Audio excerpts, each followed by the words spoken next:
नमस्कार, आप देख रहे हैं ZTV इंडिया न्यूज। मैं हूं आपके साथ पलक शर्मा। आइए नजर डालते हैं खबर की ओर।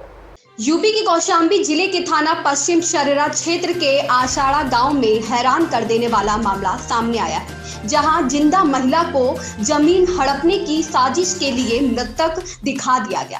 पीड़िता जीवित महिला को जब इस बात की खबर हुई तो उसके होश उड़ गए। पीड़िता महिला ने उक्त आरोपियों के खिलाफ लिखित शिकायती पत्र देते अपने आप को जीवित बताया और धोखाधड़ी करने वाले आरोपियों के खिलाफ कार्यवाही की मांग की। आपको बता दें कि पीड़िता मुजफ्फरी फातिमा उर्फ शाहिदा मंजूर ने जिलाधिकारी कौशाम्बी से मिलकर शिकायती पत्र दिया। साथ ही बताया कि उसके सगे भाई आबिद मंजूर शाहिद मंजूर मुझे मृतक दिखाकर मेरी भूमि जो आषाढ़ा गांव में है जिसे हड़पना चाहते हैं। जिलाधिकारी को सच्चाई से अवगत कराया गया और बताया गया कि धोखाधड़ी कर पीड़िता द्वारा विक्रय की गई जमीन को मृतक दिखाकर स्थगन आदेश ले लिया गया, जो सरासर गलत है, जबकि इन्हें स्टे लेने का कोई अधिकार नहीं बनता। पीड़िता द्वारा दिए गए शिकायती पत्र मिलने के बाद जिलाधिकारी कौशाम्बी द्वारा जांच करवाकर कार्यवाही किए जाने का आश्वासन दिया गया है। पीड़िता महिला ने हकीकत बयान करते हुए बताया कि मैं आपके सामने जिंदा खड़ी हूँ, देख लीजिए, मुझे मृतक दिखा दिया गया। धोखाधड़ी करने वाले आरोपियों के खिलाफ कार्यवाही की मांग करते हुए जिलाधिकारी से न्याय की गुहार लगाई है कि हमें मरा दिखा रहे हैं। कोरोना के जमाने में हम मर गए थे तो हम जिंदा हैं, हम शिकायत करने आए हैं। कौन लोग हैं जो मरा दिखा दिए हैं आपको? भाई हैं हमारे, आबिद मंजूर शाहिद मंजूर, 4 भाई हैं हमारे। अच्छा, क्यों आपको मृतक दिखाया गया? हाँ, क्यों मृतक दिखाया गया? मरा क्यों दिखाया गया है? क्या वजह है?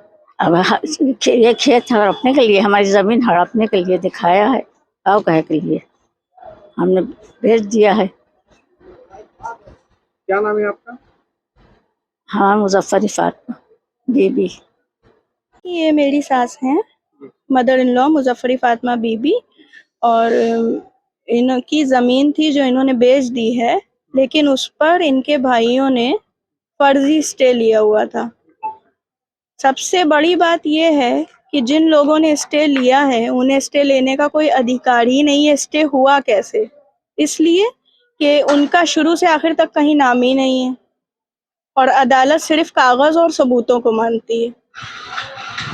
और दूसरी चीज़ ये कि इन्हें मरा हुआ दिखाया जा रहा है, इसलिए कि इनको किसी तरह मरा हुआ साबित करके इनकी प्रॉपर्टी हड़प ली जाए। पहले ये बताया कि इनका दिमागी संतुलन कुछ बिगड़ गया है, फिर खुद ही ने संशोधन करके लगाया कि ये मर चुकी हैं। मतलब उन लोग को खुद ही क्लियर नहीं है कि करना क्या है। कौन लोग हैं जो इनको मृतक? यासिर मंजूर, आबिद मंजूर, शाहिद अस्करी, ये लोग इसके पीछे हैं और ये लोग इनके भाई हैं, इनके भतीजे हैं। यासिर मंजूर और आबिद मंजूर, शाहिद अस्करी इनके भाई हैं और ये लोग राजनीतिक लोग हैं और इनका पॉलिटिकल सोर्स है कि ये तरह तरह से पॉलिटिकल दबाव बना के इस तरह से हम लोग को परेशान कर रहे हैं या इसके साथ ही फर्जी मुकदमों की धमकियां भी दे रहे हैं। कहाँ आपने शिकायत की है? हम आए थे डीएम ऑफिस, यहाँ आके हमने डीएम साहब से मिले, प्रार्थना पत्र दिया। उन्होंने हमें आश्वासन दिया है कि वो कार्रवाई करेंगे। क्या नाम है आपका? मेरा नाम सना जैदी, मैं इनकी बहू हूँ। इस खबर में बस इतना ही। देखते रहे ZTV इंडिया न्यूज।